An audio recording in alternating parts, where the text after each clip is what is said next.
আসসালামু আলাইকুম। সিলেকশন বালি লাগবে কিনা? সিলেকশন বালি কত ভাগে দিতে হবে?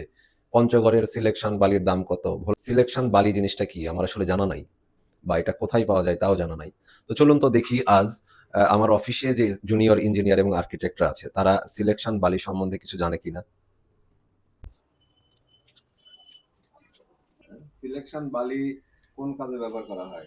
ঢালাই গাছে। ওই মোটা বালিটাই তো? হ্যাঁ, হ্যাঁ, মোটা বালি। এখন মোটা বালিটার নাম কি সিলেকশন বালি? হুম, সিওর? হ্যাঁ। জাকির ভাই, বালি সম্বন্ধে কিছু জানেন? হ্যাঁ, অবশ্যই। সিলেকশন বালি আসলে কি? কোথায় পাওয়া যায় সিলেকশন বালি? আমাদের সিলেট অঞ্চলেই।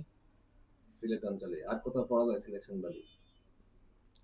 হয়তো পঞ্চগড়ের দিকে সামান্য কিছু পাওয়া যায় কিন্তু মেইনলি সিলেটেই সবকিছু। আচ্ছা, ওইটার নাম কি সিলেকশন বালি কিভাবে হলো বা ওইটা কেন সিলেকশন বালি বলা হয়?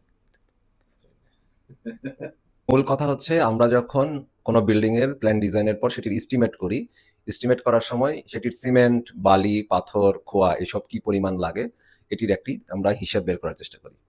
তো নরমালি আমাদের দেশে সবথেকে বেশি ব্যবহৃত হয় সিলেটের মোটা বালি অর্থাৎ সিলেট স্যান্ড।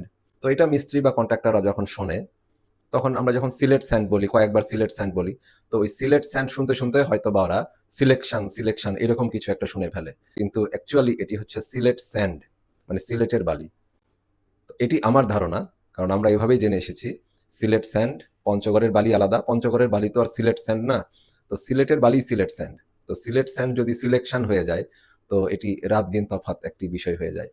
তো আপনারা একটু কমেন্টে জানাবেন আমাকে যে আসলে কি সিলেকশন বালি বলে কিছু আছে নাকি সিলেট স্যান্ডকেই সিলেকশন বালি বলা হয়।